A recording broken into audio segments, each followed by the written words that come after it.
Restyling, revising, repurposing, they're all very valuable skills. When you tag on the word sweatshirts after each skill, you might think of my guest. Over 20 years ago, Mary Malari made her first guest appearance on my show with restyling sweatshirts. She's still developing expressive ways to revise this wardrobe basic. Welcome back, Mary. Nancy, it's great to be back. I have a whole lot more great ideas for sweatshirts. A sweatshirt is an ideal palette for expression. Start with a collection of 2.5-inch fabric strips. With creative stitching, turning, and more stitching, we'll show you how to convert a pullover into a cardigan that has visual motion. I call this expressive sweatshirt Stripes in Motion. It's the perfect place to begin sweatshirt restyling. Expressive sweatshirts. That's what's coming up next on Sewing with Nancy. Sewing with Nancy, TV's longest-airing sewing and quilting program with Nancy Zieman, is made possible by Baby Lock, a complete line of sewing, quilting, and embroidery machines and sergers. Baby Lock, for the love of sewing. Madeira, specializing in embroidery, quilting, and special effect threads, because creativity is never black and white. Koala Studios, fine sewing furniture custom built in America. Clover, makers of sewing, knitting, quilting, and embroidery products for over 25 years.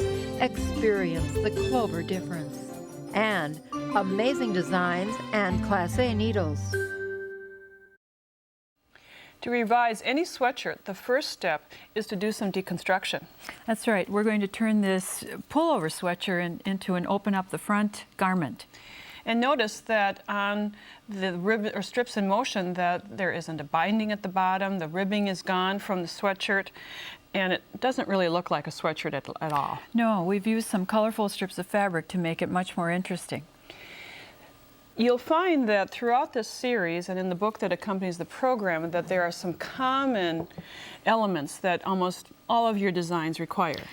Very often I take off the bottom ribbing of the sweatshirt. You just cut it off. That's right, and I always save these. We're going to be using them on many projects also, but for now we're turning up the edge of this sweatshirt and sewing twice around to give kind of a ready-to-wear look to the hemline of the sweatshirt. And then we mark center front. That's often another step that we'll be doing on many of these shirts. So to get the center front, you just folded the shoulder seams to match the side seams if there are seams and mark the fold. That's right, and mark it distinctly because you'll need to follow that line carefully. I'm sure many of you who sew have purchased already cut fabrics, and a jelly roll or 2.5-inch strip are commonly assembled together in pretty coordinates, and that's what Mary has used to make this design. Take some of the work out, Nancy, because all of these strips coordinate and we can combine them in interesting ways. So the first step is to fuse some fabric strips together. Two of these, they're 2.5 inches, and you have placed them on either side of the line. Of the center front, yes. And then there's sewing on each side of that line. I feel this is an important step in stabilizing a cardigan front. And that's stitching a 1/4 inch away from the center front line. And then for this particular shirt, we can roll back those facing pieces, and they're really hidden on the underside of both sides of the shirt. Now you require some pressing at this point. That's right. We're kind of just... We'll be pressing later in this program, but right now we're just going to bypass that step. That's right. That's right. And then we need to make our decorative strips. And they're all 2.5 inches, but what I do is, for the one strip that I want on top, I cut off a piece. So now I'm working with a 1.5-inch strip, and I'm going to combine that with a 2.5-inch strip. And here's the next step. There's a seam on both sides of the top piece. Now, they don't line up, obviously, because they're not the same width. But we create a tube, and we use a tool here to turn that right side out. And Mary, you've closed one end, which I tried to get the tube in, but it doesn't work. That's right. That makes it easier to pull this right side out. And it's a quick process. Generally, I use half of a strip. The strips are around 40 inches long, and I use about half of 2 strips. Okay, so this is 20 inches. And it ends up being, because you cut that, The wider piece of fabric kind of frames the top piece and adds some interest to the strip in that way. And of course, pressing is going to make a big difference. and the seam allowances will go to the edge. That's right. And I didn't do a very good job of getting the edges out at the corner, but You can work on that later. yes, I will. I will. I'll work on it later. And then you do some more marking. That's right. We need to take out a ruler and draw some guidelines on the front of the shirt for placing our stripes. There will be one in the center front, a straight one. And then I'm going to draw a line here. This is a line that will come out. And the stripes in motion, we start by pinning. You can use the guideline for the first, and then we make an angled fold. And this requires some pinning in through the sweatshirt and the stripe, and then I'll angle it again in this direction. I try to make each of the stripes for this process line up a little differently so they're not all equal and the same. And you can continue that down and do some more folding in place. That gives the stripes some interest. This would, then you could intersperse them with straight stripes. And then there's also one that is sewn in the middle, and it's sewn down about halfway over. So this becomes a placket opening for the sweatshirt. And on the finished sweatshirt, I've even extended that down so it stands out below the bottom edge.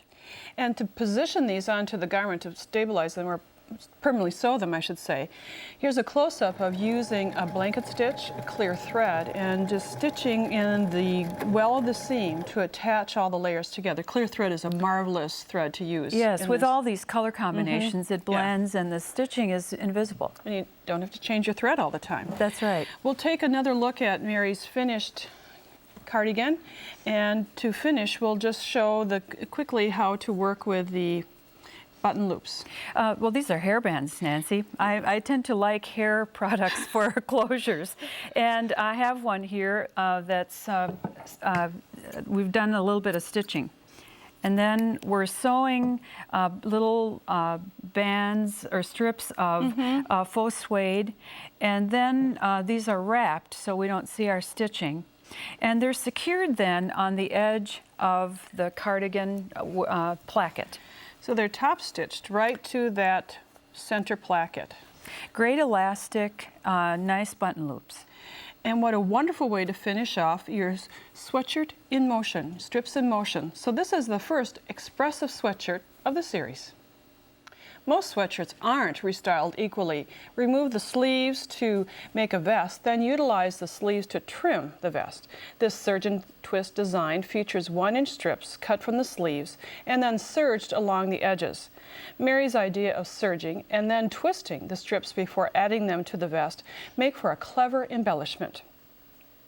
We'll take another close-up look at this design.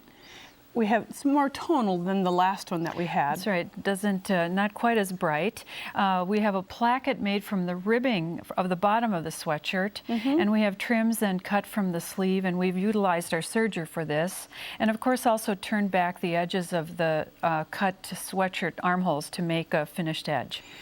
And you'll find throughout the series and in the book that Mary has worked on that there are many options in the hemming when we remove the binding or the ribbing from the bottom, that instead of just turning up the hem, you can add length by using a strip of fabric. Some people like to save the full length of the sweatshirt after they cut off the ribbing, so this is a great way to face the hem.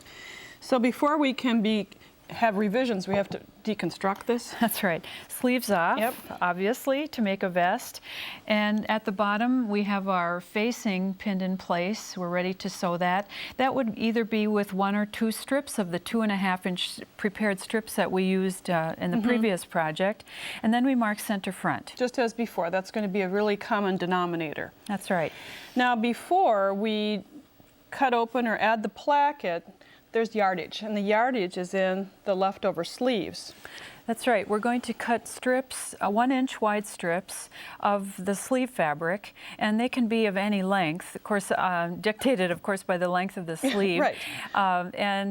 We'd cut, the finished vest has 3 on each side of center front. And then also for the button loops, you've cut narrower strips. Yes, 1/2-inch strips for button loops.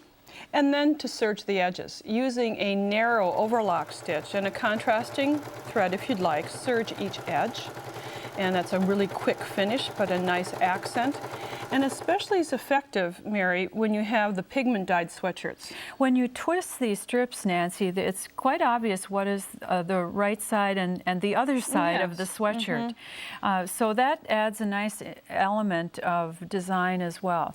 Now the button loops are going to go on first, after marking the center front. Here is a strip that we might serge. It's much narrower than the decorative stripes. And then we'd cut this into approximately 5/8-inch lengths, or 5-inch lengths.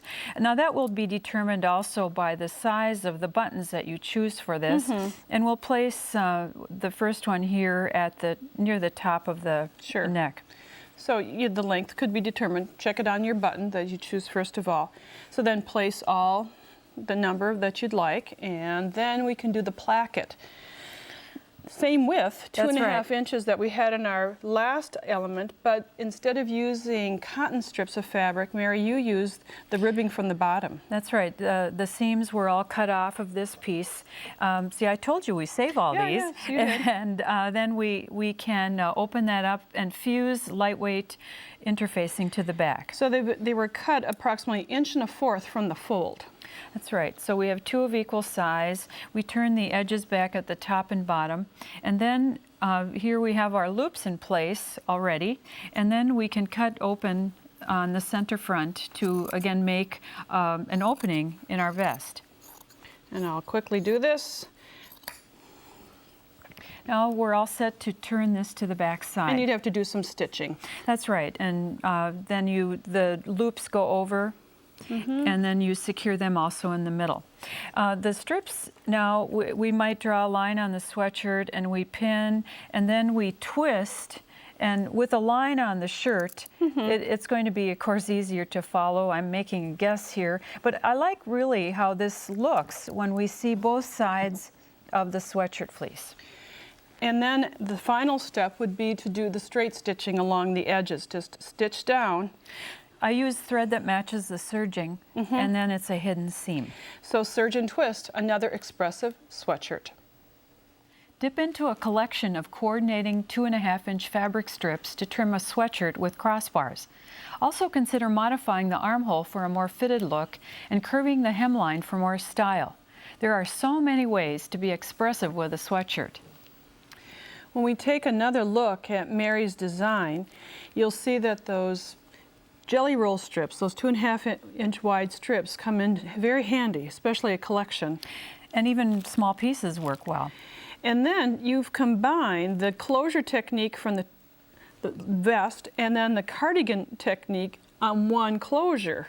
That's right. There's more than one way to open up that front. And on the back, gathered together at the waistline a little bit for a little bit of fitting and style on the back. And you also curve the back a little bit longer. That's right. So first of all, we're going to work with the strips of fabric. Many of your viewers, Nancy, you have these collections, and they really are fun to work with. And so we start with a 2.5-inch strip, and we cut paperback fusible web and fuse these together. And then I've cut here an arrangement of, and I used the pinking blade, either the pinking shears or the pinking blade on a rotary cutter, and made the edges more interesting. Like before, we hemmed the lower edge with fabric, or you could turn up the edge. The choice is yours. Mark the center front, and Mary, you did some fitting in here. I did. One side has 2 darts pinned in place. These would be applied when you have the sweatshirt on and you check the fit. Right, because sometimes armholes are very deep, so you may want to do that. Or that's right. Depends on the size. And then you've marked the center front. As before. And we also have cut the neck ribbing open from the back. So it's just one layer. We're going to make it smaller so it isn't quite so wide. So that's why we've trimmed that at this point. And now, some positioning. We're ready now to put the bars in place. So we peel off the paperback web, and we make an arrangement. And I like, Nancy, to not line all of these edges up. I like to kind of stagger the edges, and they can be placed at any intervals that you might like. And then they're going to be fused in place, of course. Let's put that one over here. Start the fusing. And then after fusing, you can do stitching along the edges. That's right. Whether the sweatshirt is either open or closed, you can do this at 2 different times, actually. The choice is yours. That's right. And then we can add the placket. We have the placket sewn down, actually, with the ribbing on one side and the fabric strip folded in half on the other. And then you just turn everything around. Now, you kind of saw us do that in the preceding 2 techniques. Let's take a look at this neckline at the top. It's narrower, and a lot of people tell me they really prefer a narrower neck ribbing. And then after it's stitched in place, sometimes I take out the pinking shears and I trim the edge as well, so it looks neat in the neckline. And then stitch in the ditch, stitch in the well of the seam to make that narrower. In the back, you've gathered 6 inches above the area and added just a little tab. That's right. So with some more creative use of jelly rolls, some placket variations, and of course a vest, you have another expressive idea. Adapt one of Mary's innovative techniques to convert a pullover into a cardigan, then add a colorful flower and a graceful vine with leaves to the sweatshirt front. It's a simple addition with great impact. As we take a close-up look of the bloom and vine design, you'll see that instead of buttonholes and buttons, it has a snap closure. And I think, Mary, your 4th variation of this placket front. That's right. I can't do them all the same. No, I wish you could be consistent. The reference material for today's show will include all of the steps of this particular variation. What we're going to concentrate on will be making the vine, the dimensional flower, and the techniques that follow. The renovation of the sweatshirt is much what we've been working with earlier in today's program, and we move the ribbing from the bottom, add a placket opening, and you have kind of a unique Yes, Nancy, I like closure. to angle we cut the edges of the neck ribbing and then angle them and then actually sew that down. It becomes a more comfortable neckline, and the top corners of the ribbing don't curl under. The vine is the first dimensional accent that we're going to feature, and you can cut bias strips of fabric using a bias tape maker, thread the end through the wide end of the maker, advance it with a pin, and as it starts to come out of the end, the narrow end, I'll grab the iron and we'll press. Now, as you're pressing this, the short ends, or the long ends will be pressed toward the middle, and you'll have a nice bias strip to form. Now you can shape that, pin it onto the front of the jacket, and you're going to press a lot longer area than what I did. And Mary, another option would be to use pre-made bias tape. Yes, we can buy this in a roll that has fusible backing, and that could be used, and it would shorten the process as well. Sure. So after positioning this, then you use a top stitch or a blind hem stitch to position the vines. But the most important part, the leaves and the flower. That's right. I've talked already about how I save the bottom ribbings. So here's the bottom ribbing from a green sweatshirt. So I've put some interfacing, I cut my leaf shape out. I cut actually 3 for this sweatshirt. And then the flower. This, Nancy, here is a piece of the sweatshirt sleeve that came from the sweatshirt you're wearing. Yep. Next week you'll see this. That's right, and 3 circles of varying sizes. I cut them out with the pinking shears, and then I sew them And with a stack little them. bit of a X through the center. And then after putting them through the washer and the dryer, this is how they turn out. And then I trim the base fabric away, and I sew a snap to the bottom of that, so my blossom is also reversible. But yes, you cut the edges. You cut the edges so that they're kind of fringy, going around each layer. After washing in the dryer and drying it, you get this variation. And now you can see, again, very creative and innovative.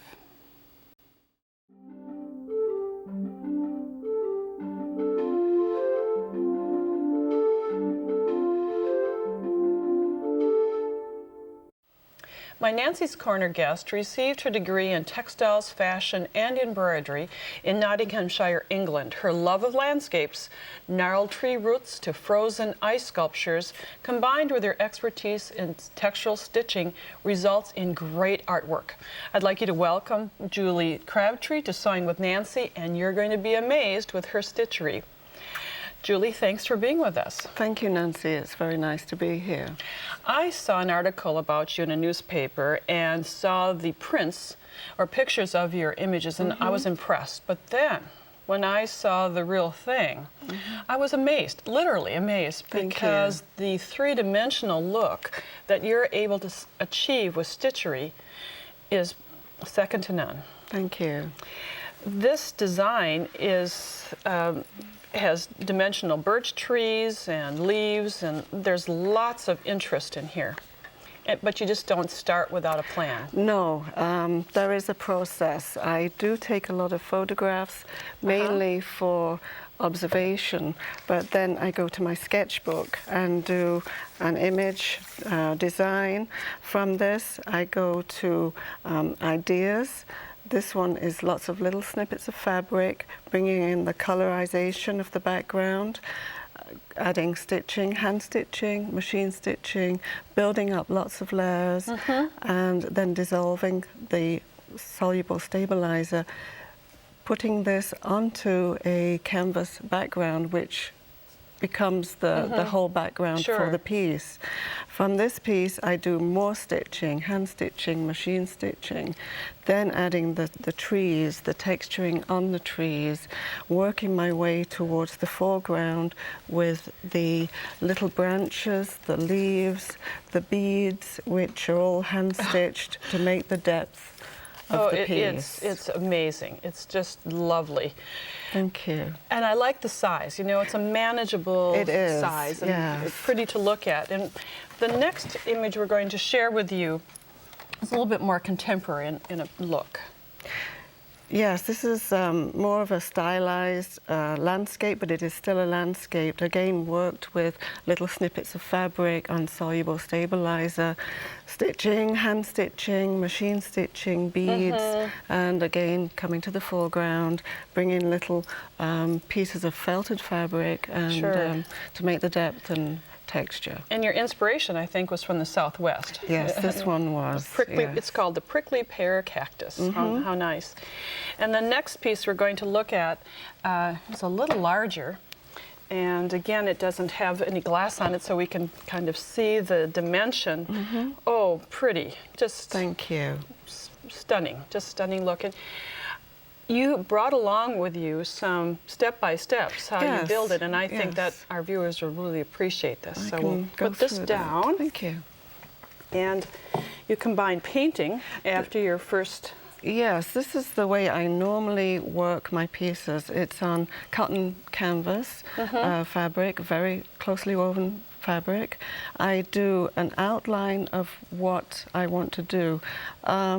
Just a very wash of paint for the background. I very rarely paint the sky. Okay. And then just a few lines where I'm assuming some trees and a little bit does a lot there. And then the next image. The next image, I've done a little bit more painting. This is more than I would use, but for a demonstration purpose, it gives you idea of where the coloring for the flowers. And the type of paint that you use? It's a watered down acrylic. Okay. It doesn't need to be too thick. It will make the watered down fabric acrylic. And then we have... yes, then I start stitching the background as you would a painting, working from the back to the foreground and building up. And free motion embroidery. Free motion embroidery. And then we have more free motion embroidery. Again, building up layer upon layer, adding texture, hand-dyed cheesecloth, little snippets of fabric, and just keep building up and building up. And then the final dimension. Then the final piece, which is a lot of hand stitching, beads, embroidery stitches, fabrics, and my little signature piece is the fencing, which I put on a lot of my pieces. And we'll take a look at your large image that we have here with some interesting canvas work, and you can see the dimension and beads. It's just charming. Thank you. You have really taken stitchery and textiles to a new level. Thank you very much. Well, I'm impressed. I'm sure that you are impressed too with Julie's work. Thank you for being our guest.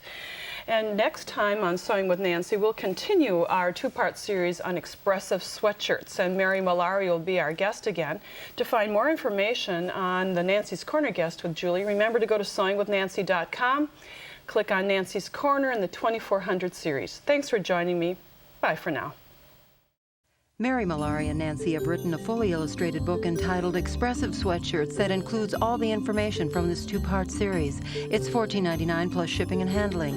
To order the book, call 800-336-8373 or visit our website at sewingwithnancy.com/2411. Order item number BK2411. Expressive Sweatshirts. Credit card orders only. To pay by check or money order, call the number on the screen for details. Visit Nancy's website at sewingwithnancy.com for more information on this program. Sewing with Nancy, TV's longest-airing sewing and quilting program with Nancy Zieman, has been brought to you by Baby Lock, Madeira Threads, Koala Studios, Clover, Amazing Designs, and Class A Needles. Closed captioning funding provided by Rowenta.